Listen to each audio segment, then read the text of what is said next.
Welcome, everyone, to the First Friday Coffee Break with the Community Indicators Consortium. CIC is a central knowledge and organizational hub for community indicators projects, helping to advance and support measurable, equitable, and sustainable improvements in the quality of community life. I am Marty Romiti, Managing Director for CIC, and on the first Friday of each month, we take a short break from our day to learn about the latest projects, data tools, and key issues happening in the world of community indicators. Today, Justin Hollis joins us for the Coffee Break series. Justin is a research scientist at Wilder Research, specializing in policy research and program evaluation, data science, and economic analysis. Justin uses survey data, social indicators, demographic, and geographic analysis for measuring progress, exposing inequities, and promoting informed civil discourse on issues of shared quality of life. Before joining Wilder Research, Justin worked as a senior policy analyst in county government, preceded by stints as an economics instructor and research assistant in several university education, social, and health policy research institutes. He holds a master's degree in economics from the University of New Mexico and a bachelor's degree in economics from the University of St. Thomas. Justin is also a regular contributor to the Minnesota Compass blog. Justin is here today to talk more about Minnesota Compass, which is highly regarded source for credible, easy to access data about communities in the state, and in particular to highlight new indicator additions, special projects, and website features. Justin, thank you so much for joining the coffee break today, and I'll turn it over to you. Excellent. Thank you so much for having me. And there we are.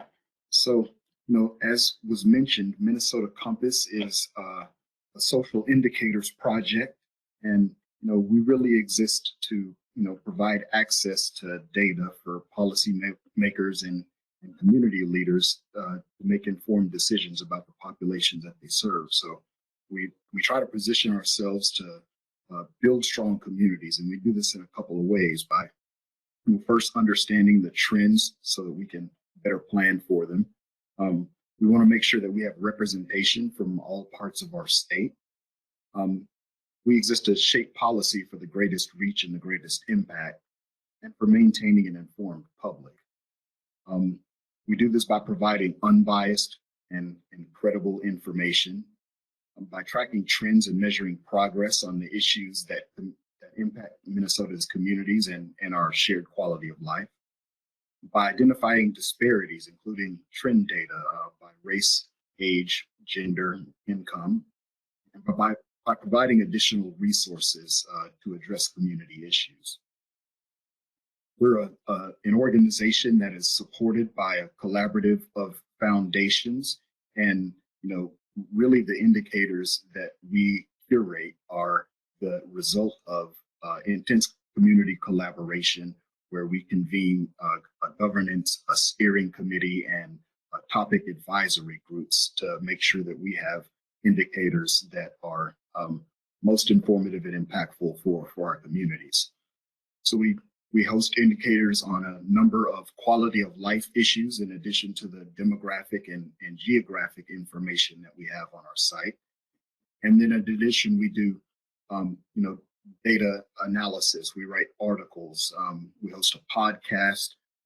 We provide stories and maps and occasionally a quiz so that we can engage our users in the data that we have to share. We do events and webinars like this one. We've got a really robust racial equity resource directory for folks looking to find training and organizations to partner with to combat racism. We've added a leadership program directory here very recently, and we're always glad to partner with folks on a data project. With that, I'm going to really quickly take you all on a tour of the Minnesota Compass website. So we've recently rebranded and relaunched our website, which you can find at mncompass.org. And our data is really kind of organized along a couple of principles. First, by who lives in Minnesota. And so the majority of our demographic data would be found here. We've got our cultural community profiles where we've got, profiles for the 26 largest cultural communities in Minnesota. So this was an effort by us to really address the question about data disaggregation. In Minnesota, we've got quite a diverse population within the traditional 6 racial and ethnic categories that you see for census data, and so we wanted to break that out and provide additional nuance. The other door that folks enter into is through this where they live. So the work that we do in Minnesota is largely place-based, and so we've got profiles for over 300 cities with a population over 1,000, for all 87 counties that we have in Minnesota, for 7 of our Minnesota Initiative Foundation planning regions, and for the state as a whole. But among the most popular data that we've got on our website are neighborhood level profiles for the cities of Minneapolis and St. Paul.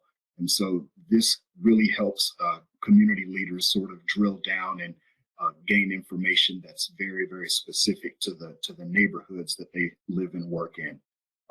So I certainly encourage you to visit us at mencompass.org, and by all means go to the contact us page, and right here at the bottom enter your email address and you'll sign up for our newsletter, and that'll put you right on the cutting edge of the data and information that we release on a regular basis.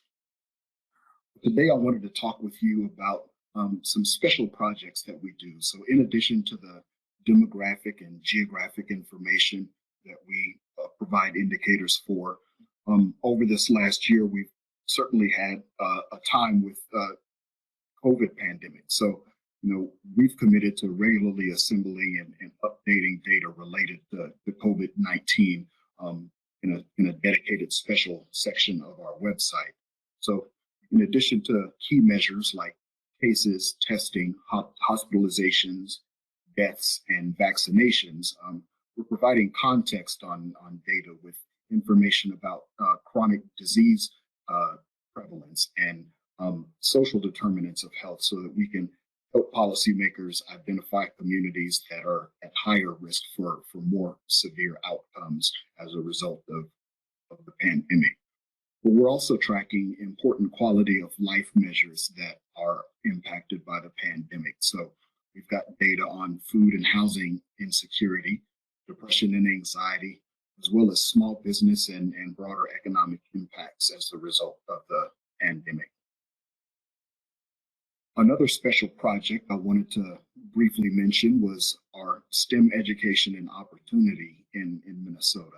So this is a part of our website that we will be relaunching very, very soon, and is the result of a collaboration of organizations and entities that are really interested in making sure that we prepare STEM career pathways for folks that are, particularly youth that are interested in pursuing this line. And so our initial model was really one of a career pathway, and now we're understanding that it's much more of an ecosystem. So we partnered with Boston Scientific and developed a more cohesive framework for monitoring and supporting our STEM ecosystem. And the questions we wanted to answer was, how does Minnesota fare on key measures of STEM success for pre-K to mid-career? Are we making progress over time? So trends are really important to indicators projects.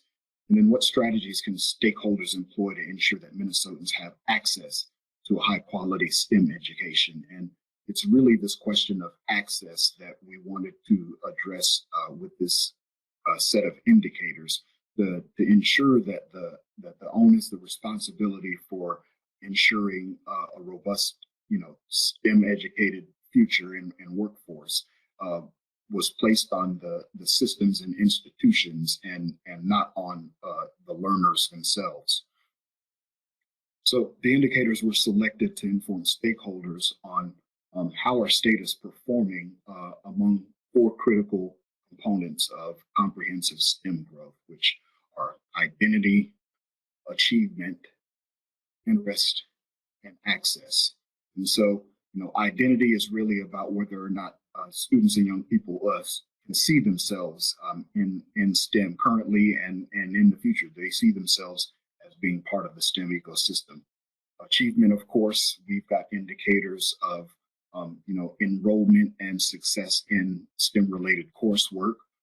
But interest is also a really, really important component. So we're tracking indicators to measure our progress in cultivating strong interest in STEM careers.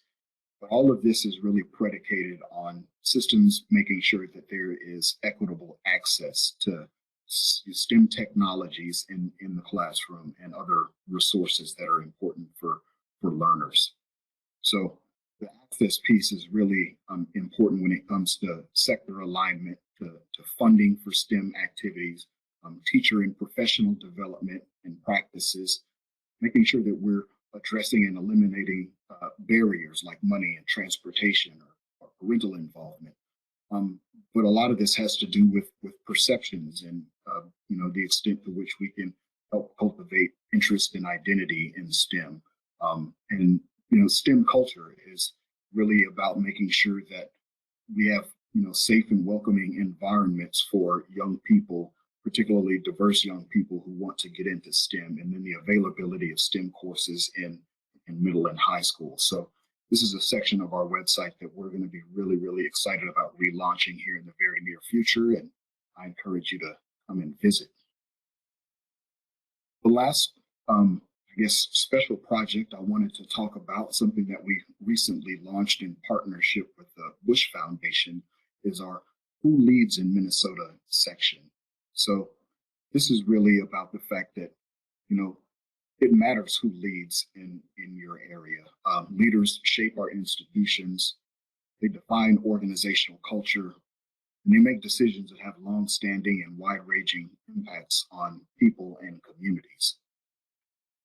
So we partnered with the Bush Foundation to provide a more holistic picture of institutional leadership in our state and how institutions are developing the talent that Minnesota needs to be successful in the future.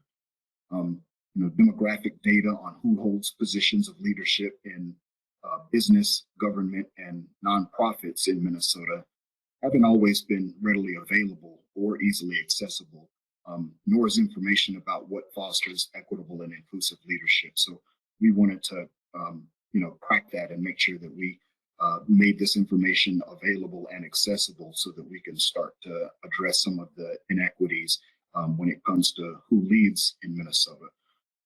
So we definitely want to share promising practices and spark change. So this is a really exciting part of our website that we've recently added to our offerings. For Minnesota to be at its best, we really need talented leaders from all backgrounds so that we can make sure our institutions work well for everyone. So some of the key findings that we uncovered while we were assembling this data project were, we have an obligation and an opportunity to see more people of color represented in leadership programs. We found that leadership looks very different than Minnesota's population, particularly the adult population at large. And so we wanted to make sure that we put information out so that we can address that inequity. We also need more representation from women in leadership roles. And our next generation of leaders, particularly young adults, need to have clearer pathways for development and opportunity in leadership. So I think that we can address that by examining and overcoming barriers and hiring practices that we uncovered while we were examining this.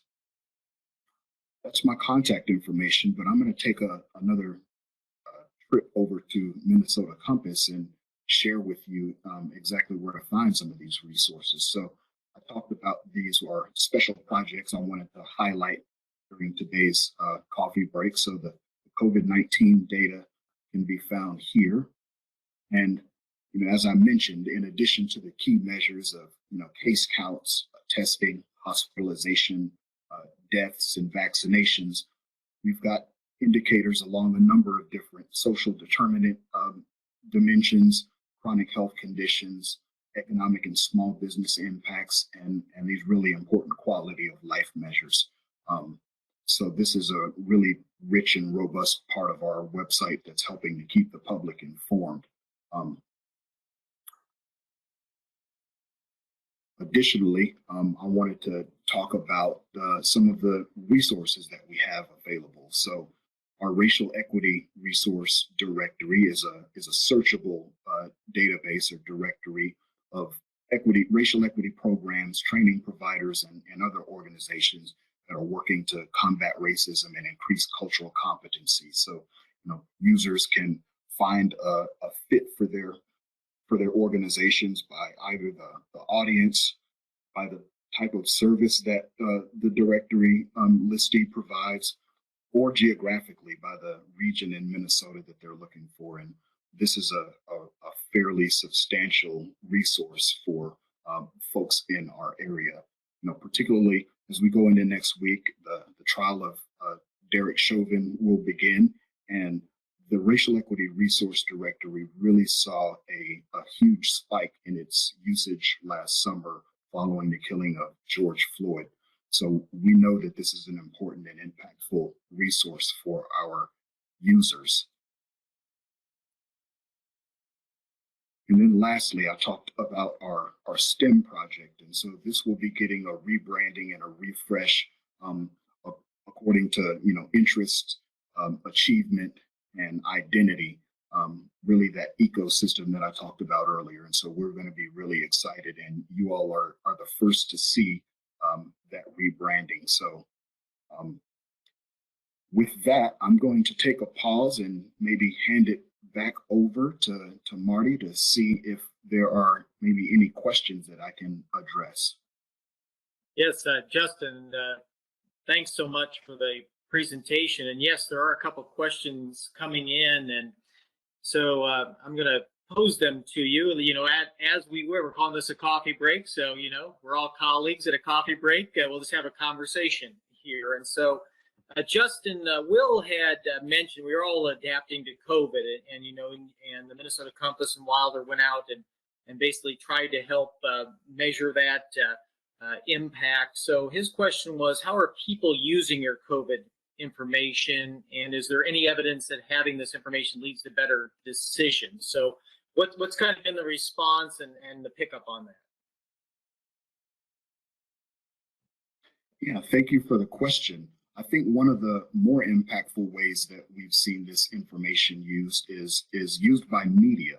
So we partnered with a local, a television station, WCCO, here in the Twin Cities, really in the early stages of the pandemic, to talk about neighborhood level risk factors. So part of the reason they came to Minnesota Compass is because of our facility with an expertise in deriving demographic and other social determinants of health information at a neighborhood level. And so we were able to, provide this information, which, went out on a broadcast sort of region wide. And we know that it was, helpful in a lot of policymakers in thinking about how to distribute resources to combat the pandemic. So that's one of the areas that we know that the information that we have has sort of made an impact.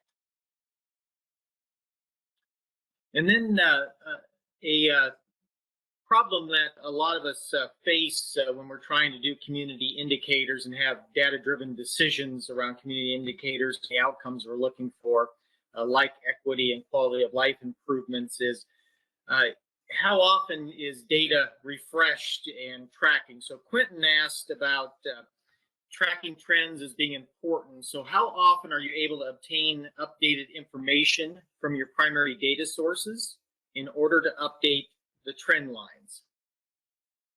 Yeah, that's a great question. It really depends on the domain of the data. So, for example, we've got indicators on housing affordability and the home ownership gap that we're able to update annually with information from the Census Bureau. But the information in our COVID section, for example, is, that's updated on sometimes on a daily basis, particularly when we're looking at things like, case counts and now vaccines. So it really depends on the domain of the data and where it's likely to be used. Another example I like to speak to is poverty. So that's an indicator that policymakers are really interested in tracking at not only a fine level of geographic detail, but are interested in whether or not their policies are making a difference. And so our small area poverty estimates are updated annually, whereas many of the other sort of demographic information that we have about our communities, we rely on American Community Survey 5-year estimates. So that's a great question. I think it depends on the type of data and the urgency around the issue that indicator is built to address. And just if you don't mind a follow-up, I don't know if it's on your site or not, but do you document your data sources on the site itself? So just putting it out there for our attendees, that's a way you can kind of see what you're using as source data, and then they probably could tell you how often it's updated, because it might vary between sources. Certainly. We do that in a couple of places. I think maybe the best place is to start with this about the data link. And so, we've got information here that will sort of, talk about the data sources. But, in addition to that, we've got geographic data. So here you can click to find out about our demographic data sources. Many of them are based on sort of federal, but we also have really important sort of more local and statewide regional sources, so that we can sort of keep our fingers on the pulse of what's going on in our communities. And then for our geographic data, we've got information here about some of our what I think are really robust tools for finding out information about communities at the intersection of people and place. So, I mentioned our neighborhood profiles. We've also got this really, really exciting build your own tool. And so, it's there are several places that we get data from, and you can certainly find out where all over the site.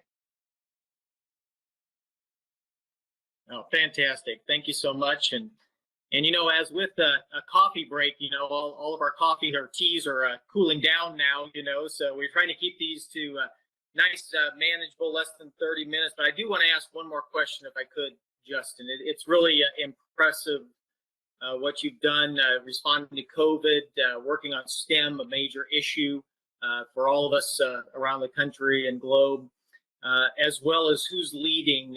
So you're doing so much, but what's next? What's next for Wilder or Minnesota Compass? What can we expect coming down the pipe?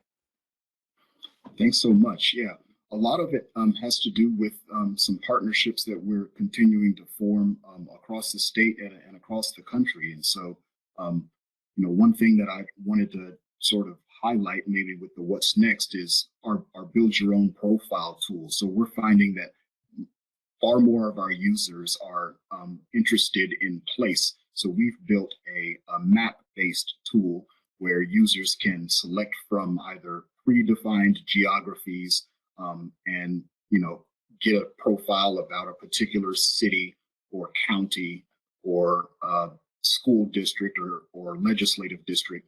But additionally, our users can take this tool and compare two different geographies. And so that's a really great facility that this has as well. We've got neighborhood level data and data from all kinds of geographies, but those geographies don't always fit folks who are trying to do policy work. And so we've recently sort of enhanced our ability to allow users to draw a custom area to generate a profile for a particular area that they may serve.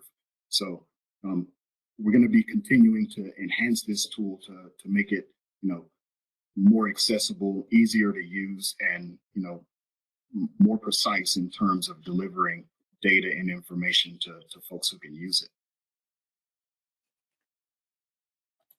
Well, thank you, Justin. I think we'll have to have some more coffee or tea with you later on then to have you back and talk a little bit more about all the great innovations. We appreciate you coming in today. We're kind of winding down on our time, so I want to thank you, Justin, for all the great information and for the work that you're doing at Wilder Research and with Minnesota Compass. I want to thank as well our audience for joining us today.